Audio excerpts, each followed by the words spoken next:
Gracias una vez más por estar con nosotros. Esto es Inclusión 2030. Hoy nos acompaña Víctor Hugo Vargas. Él es director de la Dirección de Fiscalización y Sanciones. Gracias, Víctor Hugo, por estar con nosotros. No, gracias a ustedes y aquí a disposición para comentar las novedades y lo que hemos venido haciendo en este año que se termina. Primero, para contextualizar, ¿qué es fiscalización? ¿Qué hace tu dirección? Bueno, la Dirección de Fiscalización y Sanciones tiene tres cuestiones muy importantes para la vida de las personas con discapacidad y para la institución. En primer lugar, nosotros somos quienes verificamos el cumplimiento de las normas en discapacidad en el Perú y especialmente verificamos aquellas obligaciones que son fiscalizables. Esto es aquellas cuestiones que sí o sí las tenemos que fiscalizar y sancionar si es que encontramos que esas no se cumplen.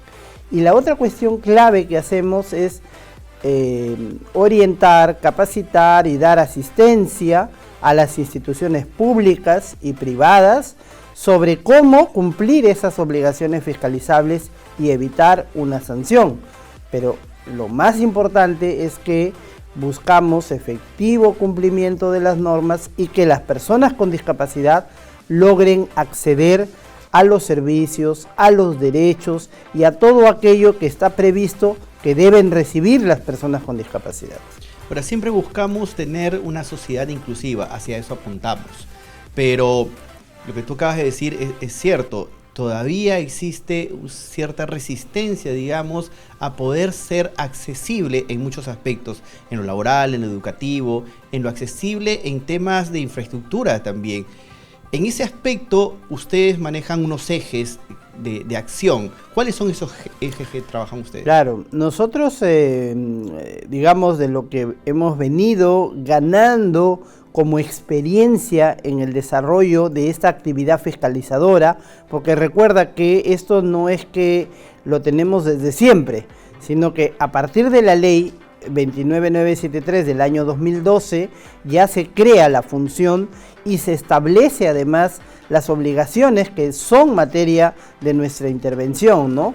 Entonces ya para el año 2014 que aparece el ROF, el reglamento de la ley, y para el año 2016 el ROF de CONADIS, que ahora lo hemos modificado, entonces la dirección se ha ido consolidando, generando sus instrumentos normativos, generando expertise en el equipo también para poder cumplir con esa tarea.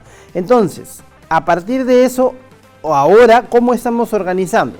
Tenemos dos unidades, una que es la Dirección de Fiscalización propiamente dicha, y la otra que es la Dirección de Instrucción o Sanciones, que es un tema más técnico que lo vamos a explicar.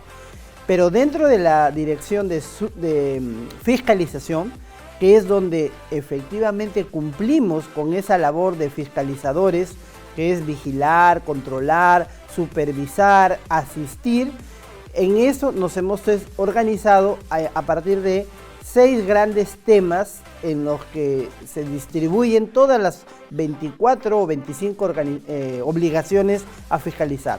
Entonces, esos temas son el eje de accesibilidad, que tiene a su vez el componente de la accesibilidad al entorno físico, los espacios urbanos, edificaciones, la accesibilidad en el transporte, los servicios de los buses, los asientos preferenciales, los paraderos, los puertos, los aeropuertos. Y el otro eje de accesibilidad, que es el que tiene que ver con las TICs y las comunicaciones, que está en línea con lo que nos marca el artículo 15 de la ley 29973, donde habla pues que la accesibilidad es física, es comunicacional y también es tecnológica. Ahora, además de eso, tenemos el eje que fiscaliza la asignación presupuestal para vigilar que los gobiernos regionales y los gobiernos locales cumplan con lo que viene diciendo ya de hace varios años la ley del presupuesto sobre la asignación del 1% para la OREDIS y para la OMAPET, ¿no?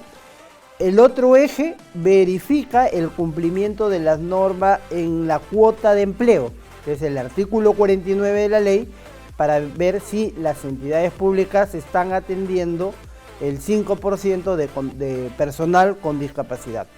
Y el otro eje, que es el importante también, es relativo a todo lo que es el sistema educativo, para vigilar que instituciones educativas de educación secundaria, primaria, universidad, atiendan adecuadamente a la población con discapacidad y en el caso de universidades se otorguen las vacantes del 5% como está señalado en la ley. Ahora, vayamos a desgranar un poco lo que acabas de mencionar. La accesibilidad es importante, también es importante el empleo. En este aspecto, la parte del empleo, ¿cómo está siendo manejado, digamos en este caso, tanto en instituciones públicas como privadas? ¿Se está cumpliendo? ¿No se está cumpliendo? ¿Qué hacer para que ambos lugares, tanto privado como público, puedan cumplir esa cuota laboral? Bueno, la ley dice que en el caso del sector público la cuota es 5% y eso involucra entidades del gobierno nacional y de los gobiernos subnacionales, o sea, gobiernos regionales y municipalidades. De las fiscalizaciones que hemos hecho, hemos encontrado que el Estado en general no está cumpliendo. Son muy pocos, son 5 o 6 los gobiernos regionales que sí han cumplido con la cuota, por ejemplo, en el año 2021, ¿no? Entre ellos se menciona Arequipa, se menciona Pasco, se menciona Piura, por ejemplo, para citarte algunos casos. De los gobiernos municipales, de lo fiscalizado, un 10% sí cumple en algunas municipalidades provinciales. A nivel de ministerios, ninguno cumple, ¿no? Incluyendo nuestro propio ministerio, ¿no? Y esa es una verdad que no se puede esconder. El que más se acerca a cumplir con la cuota ha sido el Ministerio de Trabajo con un 4.8%. Le faltaban incorporar 4 o 5 personas más y con eso ya estaba su cuota cumplida. Víctor Hugo, perdón, ¿y a qué se debe esto? ¿Faltan personas con discapacidad que quieran trabajar? ¿No hay oportunidades para ellos? ¿No logran tener, digamos, o cumplir los requisitos principales que pide cada una de estas entidades? Claro, el problema son dos. Uno, primero un marco legal que apareció en el año 2020, cerrando la posibilidad de contrataciones CAS en el Estado, si ustedes recuerdan, y luego las propias vallas que para contratar dentro del Estado Servir había puesto bajo el enfoque de la meritocracia, ¿verdad? Entonces te exigen desde bachiller, títulos profesionales, maestrías, doctorados, para arriba, para poder acceder al Estado y sobre todo experiencia previa, ¿no? 6 meses, 1 año para llegar al Estado. Y eso pues en la realidad de las personas con discapacidad es una quimera, es algo que muy escaso. Sí, mira, un 23% de personas con discapacidad tiene estudios secundarios. Un 11% llega a la universidad y solo un 3% puede terminar los estudios universitarios. Entonces, ¿qué quiere decir? Que más del 60% de personas con discapacidad en edad de trabajar no alcanzan esos requisitos que nos pide Servir. Entonces, y menos van a tener experiencia pública previa. Entonces, ahí tenemos esas barreras. Por eso es que desde el Ministerio de la Mujer se viene trabajando con Servir por una estrategia diferente para generar el CAS inclusivo, el CAS sin barreras, que permita bajar esas vallas sin que eso signifique que voy a contratar gente que aunque no haga nada. No, se trata de adecuar los perfiles a las condiciones de trabajo y establecer tareas o actividades que sí puedan realizar las personas con discapacidad. Y en ese trabajo estamos ahora, por ejemplo. Ahora, en el tema de accesibilidad, tú también nos mencionabas que existe esta brecha enorme de lugares, instalaciones que no cuentan ni siquiera con rampas para las personas con discapacidad. Ustedes han hecho ya mega operativos durante todo este año. Cuéntanos un poco sobre ese balance que se ha tenido para el 2022. Realizamos 4 megaoperativos en los gobiernos regionales donde nuestros equipos completos, con todos los 6 ejes, hemos ido a hacer una intervención integral en la región. Por ejemplo, hemos estado en Ayacucho, Huancavelica, hemos estado en Arequipa, también hemos estado en Ica y Pasco.